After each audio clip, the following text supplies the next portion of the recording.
नमस्कार दोस्तों। BPSC TRE 4.0 के लिए क्वालिफाई पेपर हिंदी और अंग्रेजी के इस सेशन में एक बार फिर से आप सभी का हार्दिक अभिनंदन है। दोस्तों, बीपीएससी टीआरई 4.0 में हिंदी और अंग्रेजी का क्वालिफाई पेपर जो होगा उसमें 8 अंकों की अंग्रेजी और 22 अंकों के हिंदी के प्रश्न पूछे जाते हैं, जो कि पिछले एग्जामों में भी पूछे गए हैं। इस एग्जाम में भी ऐसे ही पूछे जाने की संभावना है और पूछे भी जाएंगे। दोस्तों, ऐसे में याद रखिएगा, अब जो है बीपीएससी टीआरई 3 से देखा गया है कि इसमें पैसेज पर आधारित क्वेश्चन भी पूछे जा रहे हैं। इस बार बिहार के जो शिक्षा मंत्री हैं उन्होंने यह पहले ही चेतावनी दे दिया है कि हम हिंदी और अंग्रेजी के प्रश्न जो होगा क्वालिफाइंग पेपर, उसमें परीक्षार्थियों का बेहतर तरीके से अवलोकन करेंगे और उनका बेहतर तरीके से उनकी डीपली ज्ञान जो भाषाई समझ है उसका परख करेंगे। ऐसे में ये बात बिल्कुल स्पष्ट हो जाती है कि इस बार का क्वालिफाई पेपर जो होता है वह बिल्कुल टॉप होने वाले हैं। दोस्तों, याद रखिएगा, इसमें 8 क्वेश्चन अंग्रेजी के, 22 क्वेश्चन हिंदी के, दोनों मिलाकर के मिनिमम आपको हर हाल में 9 अंक प्राप्त करने हैं। दोस्तों, याद रखिए, ये बीपीएससी है, कब इसका मूड चेंज हो जाए, कब क्या कहे, इसका कोई ठिकाना नहीं है। इसलिए आप एक आदत बना लीजिए कि महज 15 से 16 मिनट में जो है आप 25 के करीब क्वेश्चंस कर लीजिए। तो आइए सबसे पहले हिंदी के प्रश्नों को देखते हैं। सबसे पहले एक पैराग्राफ दिया हुआ है, इसके हिंदी हम आपको पहले निकालना सिखाते हैं। इससे आप स्पष्ट होते जाएंगे और कोई दिक्कत भी नहीं होगी। जैसे लिखा गया है, Indian civilization is one of the oldest and most diverse in the world. यानी कि भारतीय जो सभ्यता है वह एक विश्व की ऐसी सभ्यता है जो सबसे पुरानी और सबसे विविधतापूर्ण है। यानी साधारण भाषा में कहा जाए तो भारतीय सभ्यता जो है विश्व की एक ऐसी सभ्यता है जो सबसे पुरानी और विविधताओं से पूर्ण है। ये पहले सेंटेंस का हिंदी हो गया। Dating back to the Indus valley civilization, जो कि शुरू होती है इंडस वैली सिविलाइजेशन, जिसको सिंधु सभ्यता कहते हैं। दोस्तों, याद रखिएगा, सिंधु सभ्यता को हम हड़प्पा सभ्यता के नाम से भी जानते हैं। याद रखिएगा, ऐतिहासिक चीजें इसमें जुड़ते चलिए जो जाकर के आपको क्वेश्चंस करने में थोड़ा फायदा पहुंचाएगा। It is the characterize by the rich culture heritage including उसके बाद लिखा है एडवांसमेंट्स इन आर्ट।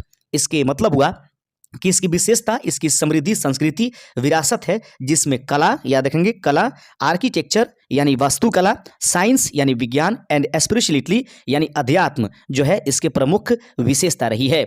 कहता है कि की contribution include the concept of zero. अगर एक बात देखें तो इसके प्रमुख योगदानों में शून्य की अवधारणा, यानी कि भारत की देन शून्य है। आयुर्वेद है, उसके बाद योग है, एंड उसके बाद मॉन्यूमेंटल आर्किटेक्चर, यानी कि जो स्मारकीय, याद रखेंगे, मॉन्यूमेंटल का मतलब होता है स्मारकीय, जो आर्किटेक्चर है यह भारत की ही देन है, जिसमें द ताजमहल प्रमुख आता है। Indian society is influenced by the major religions such as Hinduism, Buddhism, Jainism and Islam.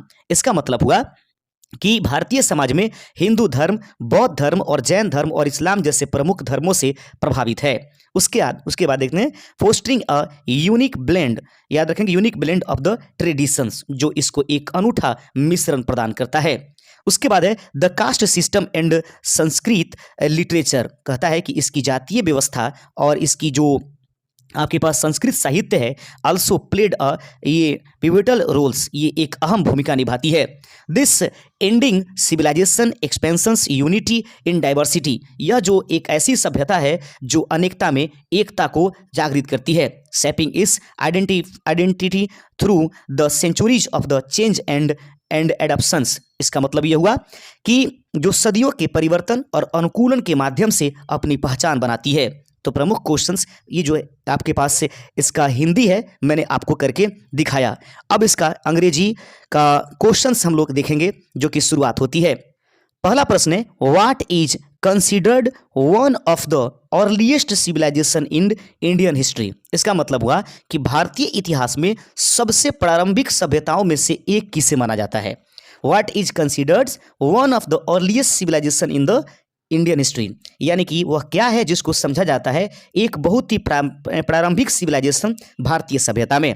Option है Harappa civilization, Roman civilization, Egyptian civilization या मयान सिविलाइजेशन। मैंने आपको बताया था कि भारतीय जो सभ्यता है वो इंडस वैली सभ्यता से शुरू होती है, जिसे हम हड़प्पा सभ्यता के नाम से जानते हैं। इस प्रकार से ऑप्शन नंबर ए इस प्रश्न का सही आंसर हो जाएगा। दोस्तों, इससे ज़्यादा हार्ड लेवल के क्वेश्चंस नहीं आ सकते हैं बीपीएससी के एग्जामिनेशन टीचर के लिए। बहुत ही बेहतर तरीके से क्वेश्चनों को आज हमने सजाया है। अगर इसमें आप अगर 20-25 कर लेते हैं, यकीनन समझ लीजिए कि आप बहुत टॉप लेवल के खिलाड़ी हैं। याद रखिए, क्वेश्चन है which ancient Indian practice is globally recognised for the health and wellness. इसका हिंदी पहले समझ लीजिए, तब आंसर ऑटोमेटिक हो जाएगा।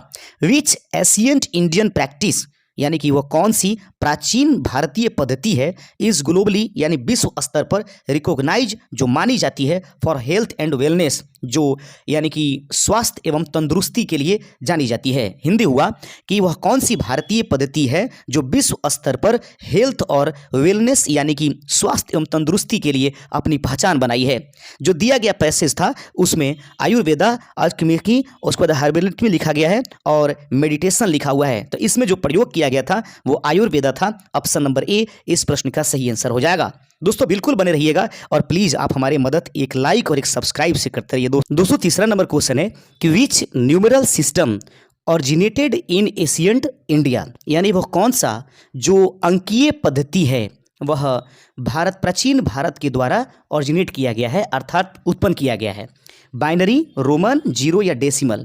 इस प्रश्न का सही आंसर है कि जो पैराग्राफ में था वह था जीरो। ऑप्शन नंबर सी इस प्रश्न का सही आंसर है।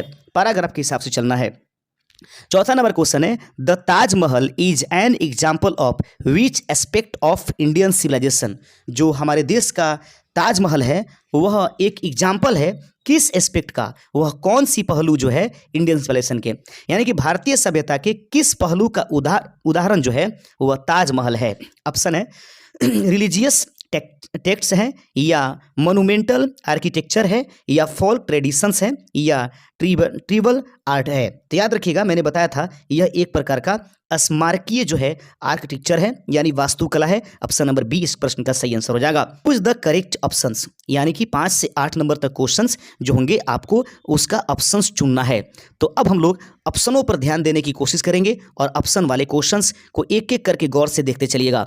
दोस्तों, आपके सामने पहले है कि आइडेंटिफाई द करेक्ट सेंटेंस। यहाँ पर दिया गया है कि जो करेक्ट सेंटेंस है उसकी आइडेंटिफिकेशन कीजिए यानी आइडेंटिफाई कीजिए।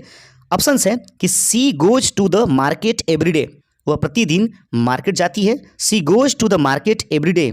सी यहाँ पर देखिए सी गोज टू है, सी गो टू है या सी गोज टू है, सी गोइंग टू द है और सी गोन द मार्केट है। प्रश्न है तो she goes to the market everyday इस प्रश्न का सही आंसर हो जाएगा। आइए बढ़ते चलते हैं। छठा नंबर क्वेश्चन आपके सामने है कि choose the correct form of the verb. कहता है कि करेक्ट फॉर्म इसमें भर देना है they dash playing football now. याद रखिएगा, बहुत बढ़िया क्वेश्चन है। छठा number, choose the correct form of the verb they dash playing football now, यानी कि वे लोग अब फुटबॉल खेल रहे हैं। तो इज, आर, एम या वाज। सही answer option number B are इसमें प्रयोग हो जाएगा। आगे बढ़ते चलते 7वां नंबर क्वेश्चन है। प्रश्न है कि select the correct article to fill in the blanks. याद रखिएगा, नीचे जो दिए गए ब्लैंक्स है उसमें आपको करेक्ट आर्टिकल भरना है। आई सा dash Apple on the table, यानी ए एन दी या नो आर्टिकल। सही आंसर हो जाएगा, एन का प्रयोग यहां पर किया जाएगा। आप देख रहे हैं open study area YouTube channel. Identify the part of speech for the underlined word.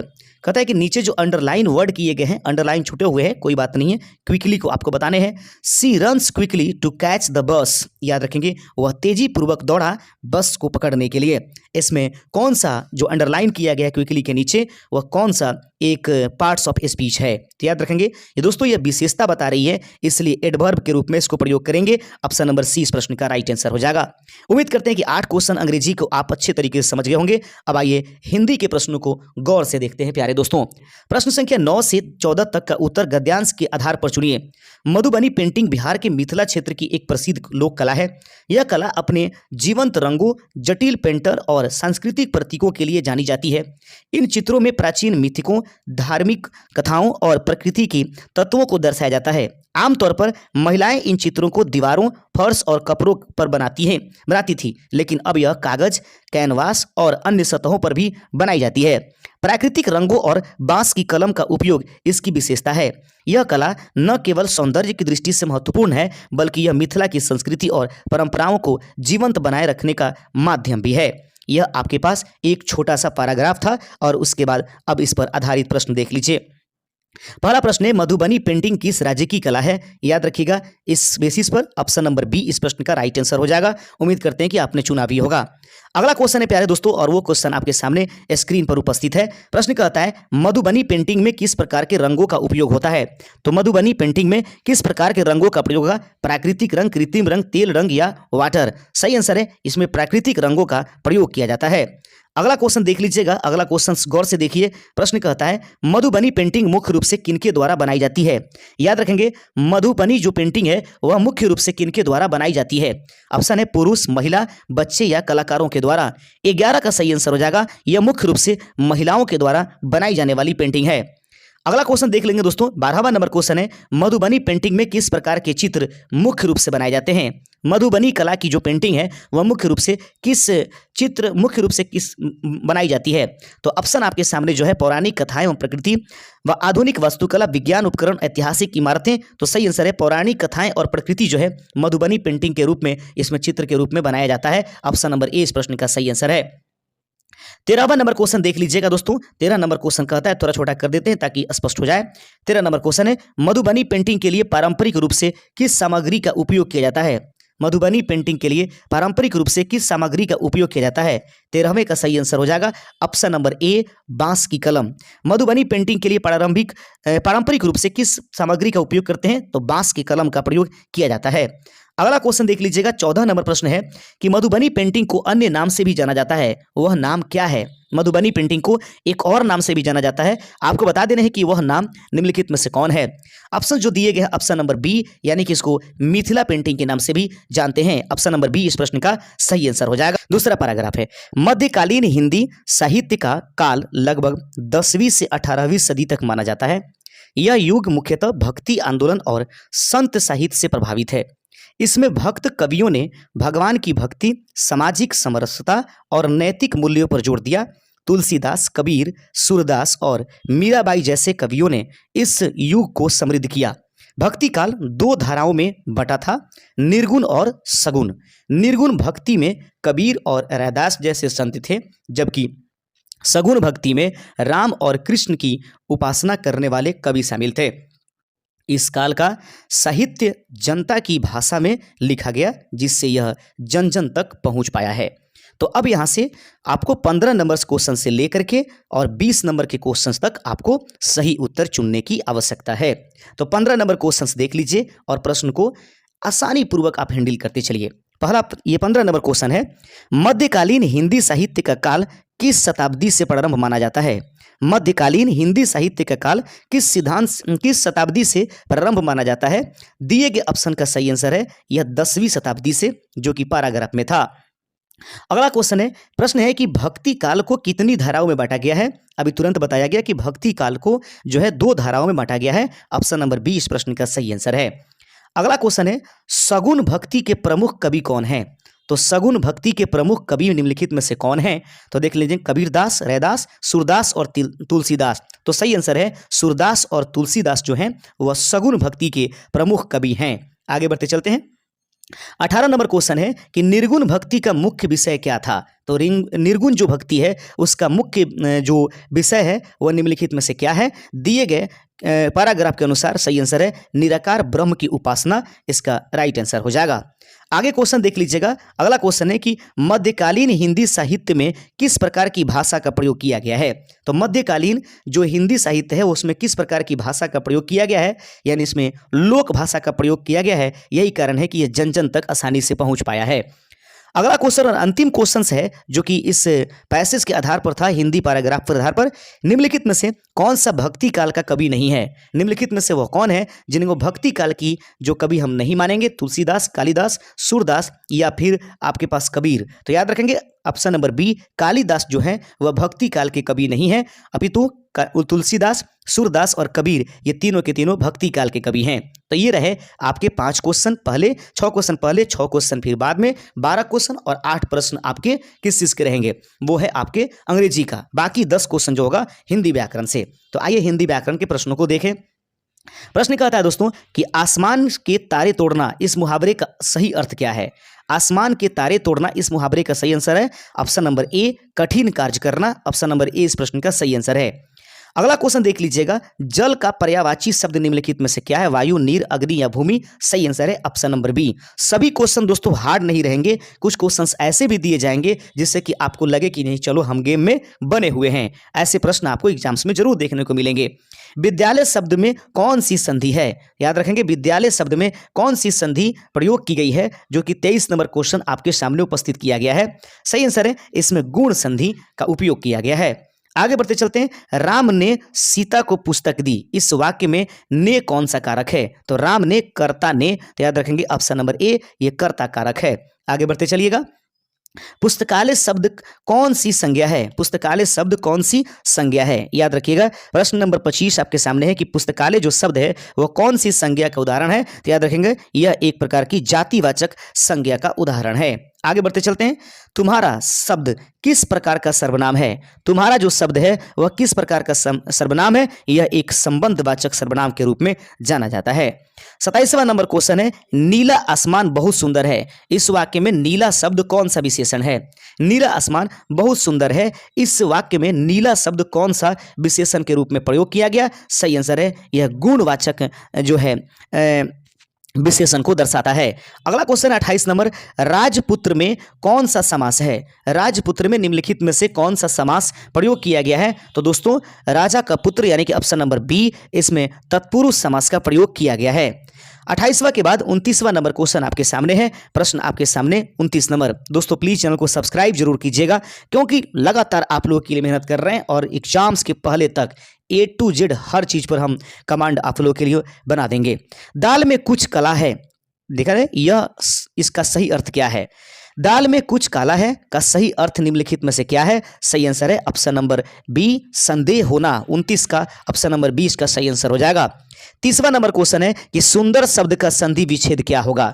सुंदर शब्द का संधि विच्छेद निम्नलिखित में से क्या होगा। सु प्लस अंदर यानी कि सुंदर। इसमें कोई ज्यादा सोचने विचारने की जरूरत नहीं थी। उम्मीद करते हैं दोस्तों कि आपको हर एक प्रश्न अच्छे तरीके से समझ में आ गया होगा, और उम्मीद करते हैं आप जरूर अपना स्कोर आज कमेंट करके बताएंगे कि कुल कितने हुए हैं। शुक्रिया, जय हिंद।